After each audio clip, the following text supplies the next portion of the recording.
Hi everyone, আশা করছি সবাই ভালো আছেন। This jacket is like so tight for me. তাও আমি পরছি, আর গরমও লাগতেছে, এত শীত আমার লাগতেছে না। তাও পরছি কারণ হচ্ছে যে আমার ফ্রেন্ড আমাকে দিছিল। যাই হোক, ইটস লাইক হোয়াট এভার। সবাইকে স্বাগতম জানিয়ে শুরু করছি আজকের অনুষ্ঠান। যাই হোক, অনেকবার যাই হোক কথাটা বলে ফেলছি। আজকে আপনাদেরকে খুবই ইজি অ্যান্ড বেসিক দুইটা জিনিস দেখাবো, দুইটা রান্না দেখাবো। সেটা হচ্ছে যে সকালে আমরা যে হোটেলের ডালটা খাই সেটা রান্না করা দেখাবো, আর আলু ভাজির রেসিপি দেখাবো। যদিও বা দুইটার মধ্যে আমার কিছু টুইস্ট আছে আর কি, একেবারে এত বেসিকও রান্না না যে আপনার দেখে মনে হবে ও মাই গড এটা কেন দেখাচ্ছে। যাই হোক, আর অনেকে আমাকে বেসিক রেসিপির জন্য রিকোয়েস্ট করছে, দ্যাটস ওয়াই। আর অনেকে আছে রান্নার কি বলবো বিগিনার, তাদের জন্যই বেসিক্যালি এই এপিসোডটা করা। আর হচ্ছে আমি কিছু আমার মানে যদি বা আমি কোনো হোটেলে গিয়ে কারো কোনো বাবুর্চির কাছ থেকে রেসিপিটা নেই নেই, আমি আমার জাস্ট টেস্ট বার্ডের কথা চিন্তা করে কথাটা খুবই ভুল। আই মিন আমি খেয়ে খেয়ে দেখছি যে আচ্ছা ঠিক আছে এটা মনে হয় ইউজ করছে, ঠিক আছে এইভাবে মনে হয় জিনিসটা করছে। সো আমার এই গুণটা আছে যে আমি চেখে চেখে বলতে পারি আচ্ছা ঠিক আছে এটার মধ্যে মনে হয় এই জিনিসটা দিলে হয়তো বা এরকম টেস্ট আসতে পারে। সো কথা না বাড়ায় চলুন আমরা রান্নায় চলে যাই। আর হচ্ছে খুবই ইন্টারেস্টিং ভাবে আমি ডালটা রান্না করছি বললে কি ঠিক হবে, আই ডোন্ট নো। আপনারা রান্না করে তারপরে আমাকে বলতে পারেন। যাই হোক, আমার কাছে তো ইন্টারেস্টিং লাগছে। Let's get started this video. আর কথা না বাড়ায় লেটস গো। সো দর্শকবৃন্দু, ডাল রাঁধার জন্য আই মিন এরকম হোটেলের মতো ডাল রাঁধার জন্য আমি হচ্ছে মুগশুরি আর মুগ দুইটা ডালই সম পরিমাণ এরকম ধুয়ে নিছি। আই ডোন্ট নো লাইক আমি আপনাদের এই জিনিসটা কেন দেখাচ্ছি আর কেনই আপনারা দেখতেছেন লাইক যাই হোক। সো আমি এরকম একটা কড়াই নিয়ে নিছি, কড়াইটা একটু গরম করতে দিছি যেহেতু তেলটা যাতে আলাদা করে গরম করা না লাগে। আমি কি বলতেছি আমি জানি না, যাই হোক। সো আমি এখানে সয়াবিন তেল দিয়ে দিচ্ছি, প্রায় একটু বেশি তেলই লাগবে যেহেতু হোটেলের।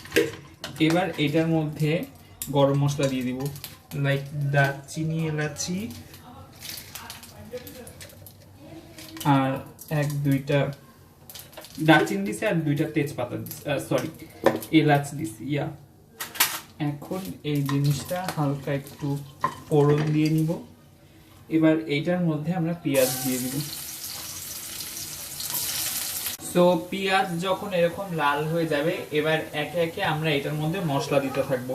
ফার্স্টে হচ্ছে আমরা 1 চামচের মতো মরিচের গুঁড়া দিয়ে দিব, আপনারা যতটুকু ঝাল খেতে চান আর কি।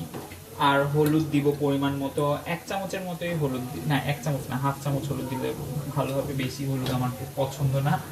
আর এটার মধ্যে এবার যেটা দিব সেটা হচ্ছে ধনিয়া গুঁড়া দিব 1 চা চামচ, মানে যা যা ইউজুয়াল মশলা ইউজ হয় আর কি আমাদের খাওয়াতে। আরেকটা যেটা আমি কাজ করব সেটা হচ্ছে যে আমার এখন চোখের সামনে যেহেতু আদার গুঁড়া আছে, আদা রসুন বাটা আমি দিচ্ছি না, জাস্ট অল্প একটু আদার গুঁড়া দিয়ে দিচ্ছি, লাইক ভেরি র্যান্ডম। কারণ হচ্ছে আমার রাইট নাও আবার ফ্রিজ থেকে আদা রসুন বাটা বের করতে হবে, সেটা বের করতে আমার এখন এক ফোঁটাও ইচ্ছা করতেছে না। আর যখন আপনি গুঁড়া মশলাগুলো দিবেন তখন চুলাটাকে একটু ধিমা করে দিবেন, নাহলে কিন্তু গুঁড়া মশলাগুলো পুড়ে যেতে পারে। পড়ে যেতে কেন বললাম। So this is not the perfect utensil মানে এই রান্নাটা করার জন্য, তবুও জানি না আমি কেন এটা ইউজ করতেছি। সো এটা যখন একটু ভুনা ভুনা হতে থাকবে তখন হচ্ছে আপনি একটু এটার মধ্যে পানি দিয়ে দিবেন, মানে অল্প অল্প পানি দিয়ে এই জিনিসটাকে ভুনতে হবে। যত বেশি ভুনা হবে সুন্দরভাবে রান্নাটা কিন্তু তত মজা লাগবে। তো দর্শকবিন্দু, এই ডালটা মোটামুটি আমাদের ভুনা হয়ে গিয়েছে, সরি মশলাটা আমাদের মোটামুটি ভুনা হয়ে গিয়েছে। আমরা একটু চুলাটাকে জোরে করে দিয়েছি। এখন আমরা এটার মধ্যে 1 চামচের মতো বিরিয়ানি মশলা অ্যাড করব। এই বিরিয়ানি মশলাটা দেওয়ার জন্য কিন্তু একটা শাহি শাহি ভাব আসবে। তো আমি 1 চামচের মতো বিরিয়ানির মশলা দিচ্ছি। আমার ঘরে বানানো বিরিয়ানি মশলা, আপনারা বাইরের কিনা যে কোনো বিরিয়ানি মশলা বা তেহারির মশলা বা হালিমের মশলা ইউজ করতে পারবেন।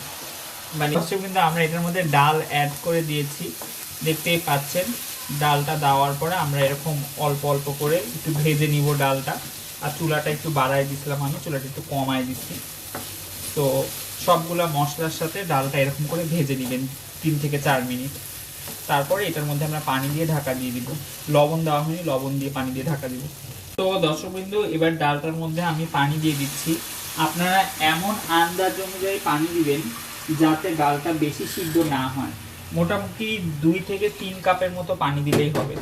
ইয়া আমি চাচ্ছি না ডালটা মানে আস্তে আস্তে থাকবে বলে আমি বেশি পানি দিচ্ছি না। যদি আপনি মানে মনে করেন ডালটা পুরোপুরি গলায় ফেলবেন তখন আপনার বেশি পানি দেওয়া লাগবে। সো আমি এখানে 2.5 কাপের মতো পানি দিচ্ছি। দেওয়ার পরে আপনি যেটা করবেন আন্দাজ অনুযায়ী লবণ দিয়ে দিবেন। সো আমি লবণের আন্দাজ একটু কম বুঝি, দ্যাটস ওয়াই আমি। সো দর্শকবৃন্দ অল্প অল্প বাবল আসা শুরু করছে, এখন হচ্ছে আমরা এটাকে ঢেকে দিচ্ছি। এবার আমরা 15 মিনিটসের মতো একদম ধিমা আঁচে ডালটা রেখে দিব। দেন যখন এটা প্রিপেয়ার হয়ে যাবে, এটার বাগারটা আমি কিভাবে দিই, একটু অন্যভাবে আমি বাগারটা দিই, সেটা আপনাদেরকে দেখাচ্ছি।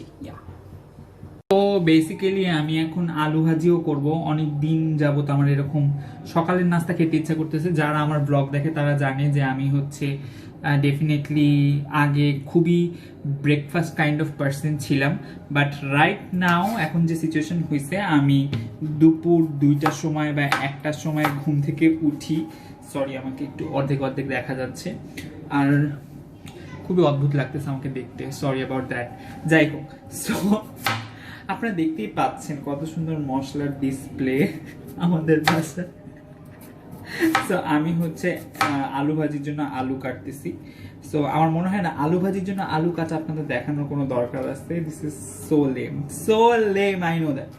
সো আমি আলু কেটে দিচ্ছি। আলু কেটে যখন আলু ভাজি করব তখন আপনাদেরকে একটু দেখাই দিব যে কিভাবে আলু ভাজি করছি। আমার মনে হয় না আলু ভাজি দেখানোর মতো কোনো একটা জিনিস। আই এম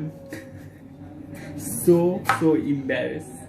আলু ভাজি যদি আপনাদেরকে আমি রান্না করে দেখাই, তাও আবার আমার ব্লগ চ্যানেলে, আমার চ্যানেলে। যাই হোক, সো যেটা বলছিলাম যে আমার অনেকদিন যাবত এরকম সকালের নাস্তা খাওয়ার ক্রেভিং উঠেছিল, বাট কোনোভাবে আমি সকালে উঠতে পারি না ঘুম থেকে। কারণ আমি যখন থেকে লকডাউন শুরু হয়েছে তখন থেকে হচ্ছে আমি দিনের বেলা ভোরবেলা ঘুমাই।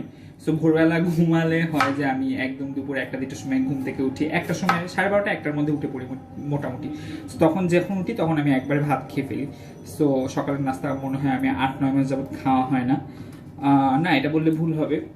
কবে জানি আমি আমার ফ্রেন্ডের বাসায় গেছিলাম, একটা ফ্রেন্ডের বাসায়, আপনার ব্লগটা দেখছেন মনে হয়, বেবুদের বাসায়। সো ওখানে গিয়ে মনে হয় আমি 9 মাস পরে সকালের নাস্তা খেয়েছি। তারপর ওরাও দুপুর 12টার সময় আবার সকালের নাস্তা খায়। যাই হোক, সো আমি হচ্ছে এখন আলুটা কেটে নিয়ে, এরকম খটখট শব্দ আপনাদের মোটেও পছন্দ হবে না, আই নো দ্যাট। সো আলু কাটার পরে আলু যখন আমি ভাজি করব তখন আপনাদেরকে দেখাচ্ছি। তো দর্শকবৃন্দ, আলু ভাজির জন্য আমরা এখানে সরিষার তেল ইউজ করছি আজকে। আমি বলবো সরিষার তেলে আপনি একবার হলেও আলু ভাজি বানায় দেখবেন, খুবই মজা লাগে। সো ফার্স্টে সরিষার তেলটা একটু গরম করে নিব, মানে 1-2 মিনিট লাগে সরিষার তেলটা একটু গরম হতে। আর সরিষার তেলের মধ্যে আমরা এটার মধ্যে সরিষার ফোড়ন দিব, ঠিক আছে? মানে খুবই খুবই অন্যরকম কাইন্ড অফ একটা সাউথ ইন্ডিয়ান ভাইব আসবে আলু ভাজিটায় আর কি। যদিও বা সাউথ ইন্ডিয়ায় হচ্ছে কোকোনাট অয়েল ইউজ করে। সো আমরা হচ্ছে এইটার মধ্যে অল্প একটু সরিষার ফোড়ন দিব। সরিষার ফোড়ন দিয়ে চুলাটাকে এবার কমাই দিব। এবার এই সরিষার ফোড়নটার মধ্যে আমরা শুকনা মরিচের গুঁড়া দিয়ে দিব, যাতে খুবই সুন্দর একটা কালার আসে। প্রায় 1 টিস্পুনের মতো শুকনা মরিচের গুঁড়া দিয়ে দিচ্ছি। এইটার জন্য কিন্তু আলু ভাজিটায় খুবই সুন্দর একটা কালার আসবে। এখন হচ্ছে আমরা একদম বেয়ার মিনিমাম পেঁয়াজ দিব, বেশি পেঁয়াজ লাগে না এই আলু ভাজিটায়। আমি প্রায় 3টার মতো আলু কাটছি, তো সেই আলুগুলো দিয়ে দিচ্ছি।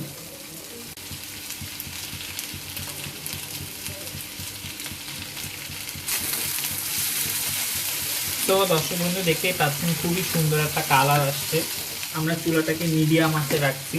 এখন আমরা যেটা ইউজ করব সেটা হচ্ছে যে একটুখানি চিনি দিব, একদম অল্প 1 চামচের মতো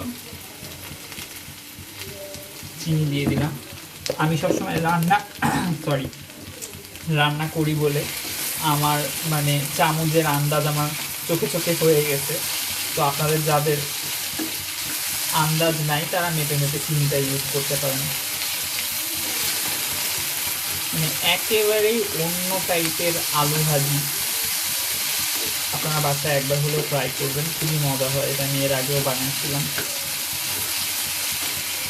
আর চুলাটাকে মিডিয়াম আছে এভাবে রেখে কন্টিনিউয়াসলি এরকম করে নাড়াচাড়া করতে করতে আলুটা সিদ্ধ হয়ে যাবে।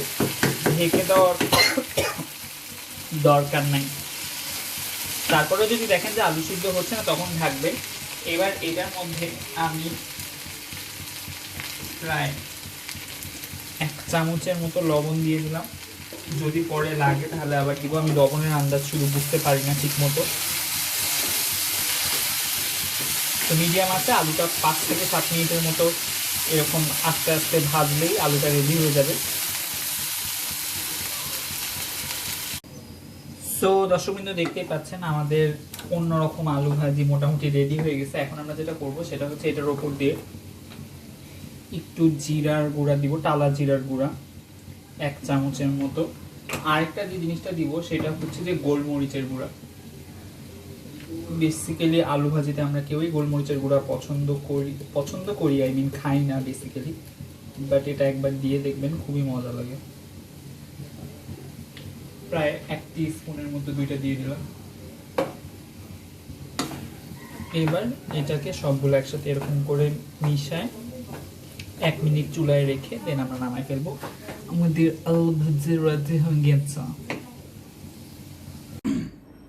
সো দর্শকবৃন্দ দেখতেই পাচ্ছেন আমাদের আলু ভাজি আর ডাল রেডি হয়ে গেছে। যদিও বা খেতে খুবই অন্য টাইপের হয়েছে। বলছিলাম আমি হোটেলের মতো বানাবো, বাট সামহাও আমি আমার নিজের ফিউশন আবার বের করে ফেলছি। যাই হোক, আপনারা বাসায় অবশ্যই ট্রাই করতে পারেন। আশা করছি একটু অন্যরকম ভালো লাগবে। আর হচ্ছে আমি 2টা পরোটা গরম করে নিয়েছি, এটা ফ্রোজেন পরোটা, সেটা দেখানোর আর কোনো মানে নাই। সো আমি এখন খাবো। So thank you very much for watching today's video. আর যদি ভিডিওটা ভালো লাগে থাকে লাইক কমেন্ট এন্ড শেয়ার করতে ভুলবেন না। যদিও বা আমার ড্রেসটা চেঞ্জ, কারণ আমার এই জ্যাকেটটা পরে অনেক বেশি গরম লাগছিল, দ্যাটস ওয়াই। আর হচ্ছে খুবই বেসিক রেসিপি দেখাইছি। এরকম যদি আপনারা ব্যাক টু বেসিক রেসিপি দেখতে চান, অনেকে আমাকে বলছে যে আপনি হাত কেন তো নাড়েন, সরি। সো অনেকে যারা আমার কাছে যারা আমার কাছে বেসিক রেসিপি দেখতে চেয়েছেন, তাদের একটু হলেও আমি বলবো যে ইচ্ছা পূরণ হয়েছে। আর আপনারা যদি এরকম মানে খুবই বেসিক রেসিপি দেখতে চান আমার কাছে, আমি অবশ্যই দেখাতে পারবো। সেটা আপনি কমেন্ট সেকশনে আমাকে জানাতে পারেন। আর আমাকে ফেসবুকে লাইক করতে ভুলবেন না, কমেন্ট করতে কমেন্ট করতে কেন বলবো না, এই কথাটা কেন বললাম। ফেসবুক আর ইনস্টাগ্রাম আমাকে ফলো করতে ভুলবেন না, 2টার নাম হচ্ছে সাগাজা by Sajed. So see you in my next video. আর ভালো থাকবেন, সুস্থ থাকবেন, সাগাজা বাই সাজেদের সাথে থাকবেন। বাই।